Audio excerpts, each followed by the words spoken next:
तो दोस्तों, मैं हूं धर्मेंद्र कुमार और आज आपको अर्थशास्त्र के क्लास 10th के अर्थशास्त्र के चैप्टर नंबर फर्स्ट लेकर के आया हूं। तो दोस्तों, आज हम क्लास 10th का अर्थशास्त्र के चैप्टर नंबर फर्स्ट देखेंगे और ये तैयारी जो है 2021 के लिए करा रहे हैं। 2021 के ऑब्जेक्टिव की तैयारी। हम सब जानते हैं कि 2021 में जो एग्ज़ाम जो है पैटर्न बदल चुका है। अब जो 60% क्वेश्चन पूछा जाता है, 50% ऑब्जेक्टिव का मतलब एग्ज़ाम लिया जाता है। तो दोस्तों, जे स्टडी क्लास है, मेरा कोचिंग का नाम जे स्टडी क्लास। और जे स्टडी क्लास में इस बार जो 2021 में जो एग्ज़ाम देंगे, 2021 के लिए विशेष ऑफर है कि टॉप 100 स्टूडेंटों में से 50 स्टूडेंटों को छात्रवृत्ति दी जाएगी। जो यहाँ पर आप लोग जैसे कि स्क्रीन पर देख रहे होंगे, इस प्रकार से आप लोग ज़्यादा से ज़्यादा शेयर करें। और ये जी स्टडी क्लास में इन चीज़ को पढ़ाई जाता है। जी स्टडी क्लास का ये दूसरा बैनर है। तो दोस्तों, अब क्वेश्चन की ओर बढ़ते हैं। अर्थशास्त्र के क्वेश्चन की ओर बढ़ते हैं। तो दोस्तों, पहला क्वेश्चन है कि मानव विकास की दृष्टि से भारत के पड़ोसी देशों में किस देश की आर्थिक स्थिति इससे बेहतर है। फिर से, मानव विकास की दृष्टि से भारत के पड़ोसी देशों में किस देश की आर्थिक स्थिति इससे बेहतर है। Option number A Bangladesh, option number B Nepal, option number C Myanmar और ऑप्शन नंबर डी श्रीलंका। तो दोस्तों, मानव विकास की दृष्टि से भारत के जो पड़ोसी देश है, उस पड़ोसी देश में किस देश की आर्थिक स्थिति इससे बेहतर है। तो दोस्तों, वो आंसर जो होगा वो होगा श्रीलंका, यानी कि ऑप्शन नंबर डी है श्रीलंका। क्वेश्चन नंबर दूसरा की ओर बढ़ते हैं। दोस्तों, इसमें कुछ टोटल 25 प्रश्न हैं। आप लोग 25 प्रश्नों में से कितने प्रश्न को सही आंसर दे पाते हैं कमेंट में ज़रूर लिखिएगा। और इस वीडियो को लाइक कर दीजिएगा ताकि हम आगे और अच्छे ढंग से बना सके, वीडियो बता सके आप लोगों को। दूसरा क्वेश्चन नंबर दूसरा है कि निम्नलिखित में किस राज्य को एक पिछड़ा राज्य कहा जाता है।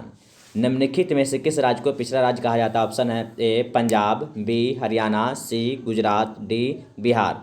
तो दोस्तों, पिछड़ा राज्य किसे कहा जाता है, तो दो का जो आंसर जो होगा वो होगा डी बिहार। बिहार को पिछड़ा राज्य कहा जाता है।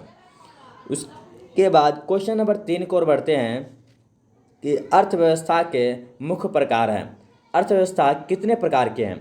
ऑप्शन ए 2, बी 3, सी 4 और डी अनेक।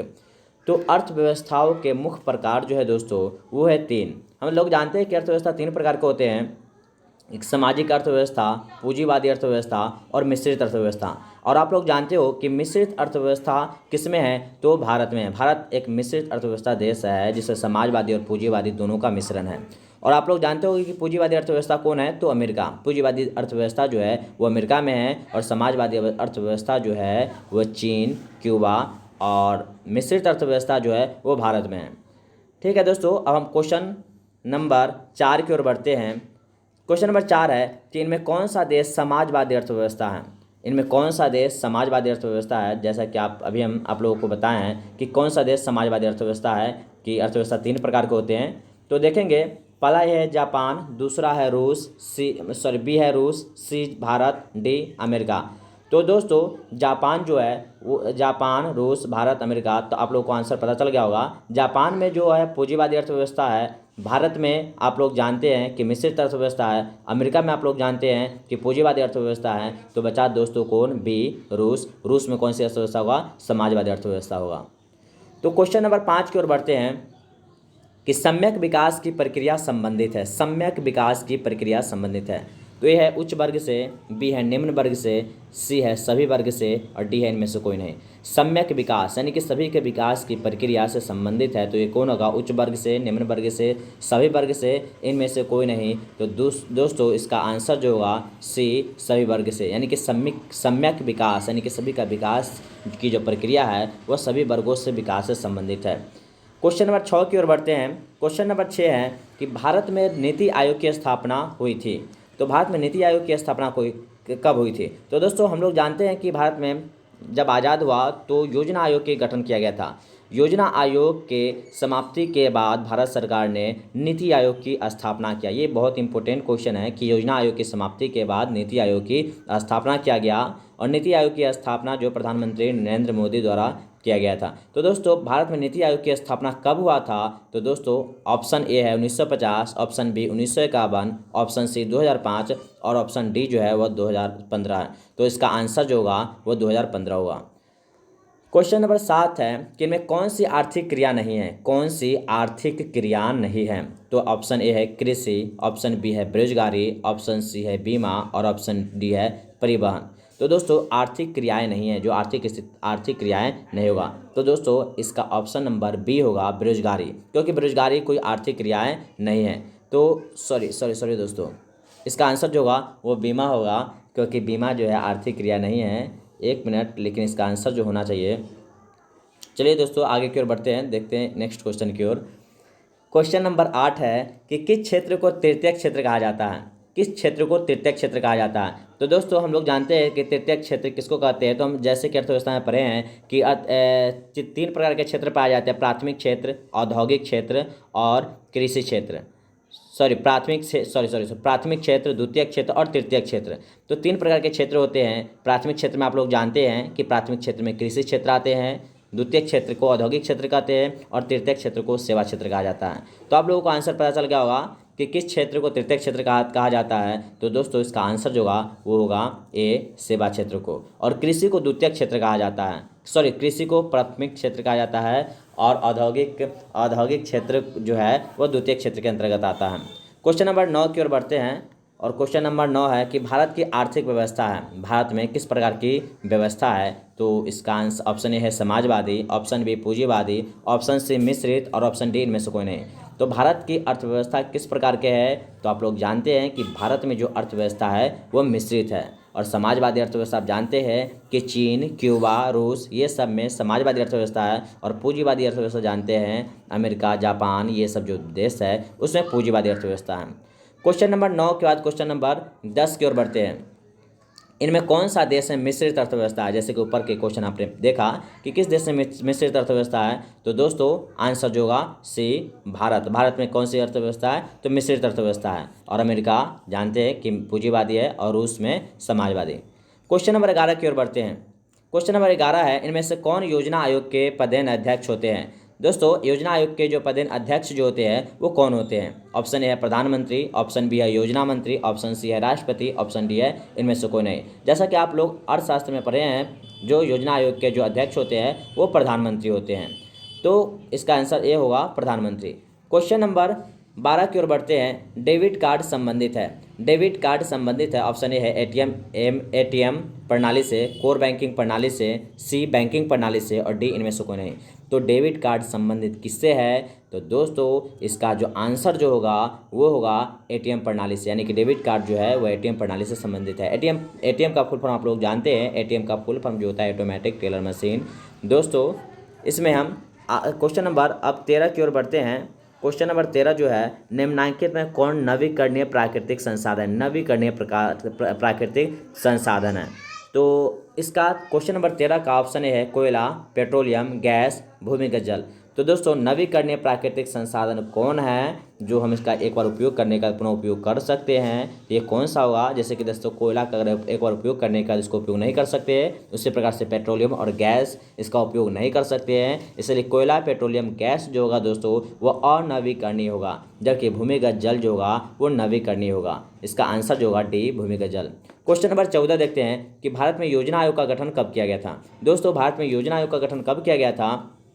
ऑप्शन ए है 15 मार्च 1950, ऑप्शन बी 15 सितंबर 1950, ऑप्शन सी 15 अक्टूबर 1951 और ऑप्शन डी इनमें से कोई नहीं। तो भारत में योजना आयोग का जो गठन कब किया गया था, तो हम लोग जानते हैं इसका ऑप्शन नंबर ए होगा 15 मार्च 1950, यानी कि योजना आयोग को गठन जो है 15 मार्च 1950 को किया गया था और प्रत्येक 5 वर्ष के लिए पंचवर्षीय योजना के तहत इसको लागू किया गया था। दोस्तों योजना आयोग के अध्यक्ष जो होते हैं वो प्रधानमंत्री होते हैं, यानी कि प्रथम योजना आयोग के जो प्रधानमंत्री कौन थे दोस्तों। तो इसका कमेंट में आंसर बताइए कि प्रथम योजना आयोग के गठन जो हुआ था वो 15 मार्च 1950 और प्रथम योजना आयोग का अध्यक्ष कौन थे। इसका आंसर आप कमेंट बॉक्स में जरूर दीजिएगा।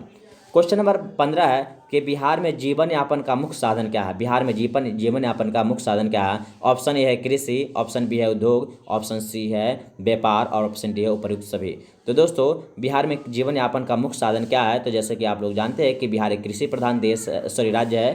तो बिहार में जीवन यापन का मुख्य साधन क्या होगा, कृषि। क्वेश्चन नंबर 16 की ओर बढ़ते हैं। क्वेश्चन नंबर 16 है कि देश में सब्जी के उत्पादन में बिहार का स्थान कैमा है। देश में सब्जी उत्पादन में बिहार का स्थान कैमा है। ऑप्शन ए है पहला, ऑप्शन बी दूसरा, ऑप्शन सी तीसरा और ऑप्शन डी चौथा। तो देश में सब्जी का उत्पादन में बिहार का स्थान कैमे नंबर पर है। तो दोस्तों इसका जो आंसर जो होगा वो होगा बी दूसरा। देश में सब्जी उत्पादन में बिहार का कितना स्थान है दोस्तों? दूसरा स्थान है। क्वेश्चन नंबर 17 की ओर बढ़ते हैं कि भारत के पड़ोसी देशों में किस देश की प्रति व्यक्ति आय सबसे अधिक है। भारत के पड़ोसी देशों में किस देश की प्रति व्यक्ति आय सबसे अधिक है? तो दोस्तों ऑप्शन ए है पाकिस्तान, बी बांग्लादेश, सी श्रीलंका, डी नेपाल। तो भारत के कौन ऐसी पड़ोसी देश है जिसकी प्रति व्यक्ति आय सबसे अधिक है? तो दोस्तों इसका आंसर जो होगा वो श्रीलंका की प्रति व्यक्ति आय सबसे अधिक है। दोस्तों अगर भारत की बात किया जाए तो भारत के किस राज्य की प्रति व्यक्ति आय सबसे अधिक है? तो दोस्तों उसका आंसर होगा गोवा। और बिहार की बात किया जाए तो बिहार के सबसे प्रति व्यक्ति आय अधिक किसका है? तो बात किया जाए जिला, कौन सी जिला है? तो होगा पटना। क्वेश्चन नंबर 18 की ओर बढ़ते हैं कि निम्न में प्राथमिक क्षेत्र भी कहा जाता है। किसको प्राथमिक क्षेत्र कहा जाता है? ऑप्शन ए है सेवा क्षेत्र को, ऑप्शन बी है कृषि क्षेत्र को, ऑप्शन डी है औद्योगिक क्षेत्र को और इनमें से प्राथमिक क्षेत्र किसको कहा जाता है? ऑप्शन डी जो है इसका इनमें से कोई नहीं। तो निम्न से प्राथमिक क्षेत्र किसे कहा जाता है? तो ऑप्शन नंबर बी होगा कृषि क्षेत्र को। कृषि क्षेत्र को प्राथमिक क्षेत्र कहा जाता है। क्वेश्चन नंबर 19 देखते हैं कि जिस देश की राष्ट्रीय आय अधिक होता है वह देश कहलाता है। जिस देश की राष्ट्रीय आय सबसे अधिक होती है उसको क्या कहते हैं? ऑप्शन ए है अविकसित, ऑप्शन बी है विकसित, ऑप्शन सी है अर्धविकसित, ऑप्शन डी इनमें से कोई नहीं।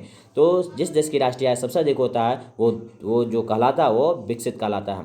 क्वेश्चन नंबर 20 देखते हैं कि गरीबी कैंसर रोग की तरह है, किसने कहा था? गरीबी कैंसर रोग की तरह है, किसने कहा था? तो ऑप्शन ए है अर्थशास्त्री कुजनेट, ऑप्शन बी है अर्थशास्त्री मेडिसिन, ऑप्शन सी है प्रोफेसर लेविस और ऑप्शन डी है इनमें से कोई नहीं। तो दोस्तों गरीबी कैंसर रोग की तरह यह किसने कहा था? तो दोस्तों इसका जो आंसर होगा ए अर्थशास्त्री कुजनेट। उसका क्वेश्चन नंबर 21 देखते हैं कि किस क्षेत्र को द्वितीयक क्षेत्र कहा जाता है। दोस्तों किस क्षेत्र को द्वितीयक क्षेत्र कहा जाता है? तो ऑप्शन ए है सेवा क्षेत्र, ऑप्शन बी है कृषि, जो सही से ढंग से शायद गलती हो गया, मिस्टेक हो गया, ऑप्शन सी है उद्योग, ऑप्शन डी है कोई नहीं। तो द्वितीयक क्षेत्र किसको कहा जाता है? तो दोस्तों सी उद्योग को द्वितीयक क्षेत्र कहा जाता है। ऑप्शन नंबर 22 है क्वेश्चन नंबर 22 है कि 11वीं पंचवर्षीय योजना की अवधि क्या है? 11वीं पंचवर्षीय योजना की अवधि कितने से है? तो ऑप्शन ए 2008 से 2013, ऑप्शन बी 2006 से 2011, ऑप्शन सी 2009 से 2014 और ऑप्शन डी 2007 से 2012। तो दोस्तों इसका आंसर डी होगा 2007 से 2012। क्वेश्चन नंबर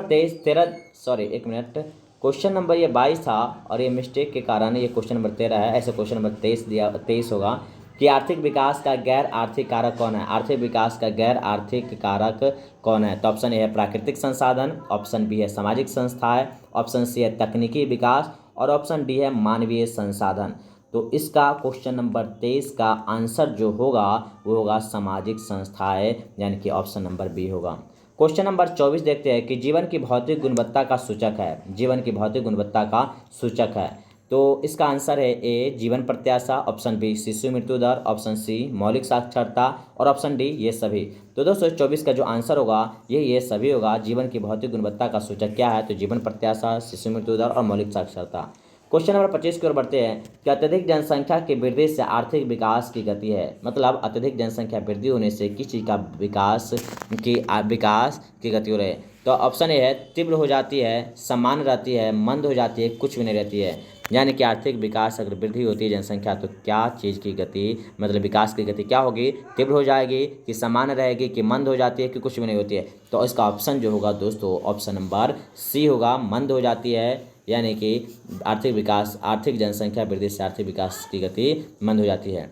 दोस्तों आप लोग इसको लाइक कीजिएगा, सब्सक्राइब कर दीजिएगा और प्लीज़ इसको ज़्यादा से ज़्यादा शेयर कीजिएगा ताकि आप लोग जो भी वीडियो कहेंगे वो वीडियो को हम अच्छे ढंग से लाएंगे और आप लोगों को बीच रखेंगे। आप लोगों की किसी भी टॉपिक में, किसी भी सब्जेक्ट से किसी टॉपिक में दिक्कत हो तो आप लोग कमेंट बॉक्स में ज़रूर बताइएगा। मैं उस टॉपिक को बताने की ज़रूर कोशिश करूँगा।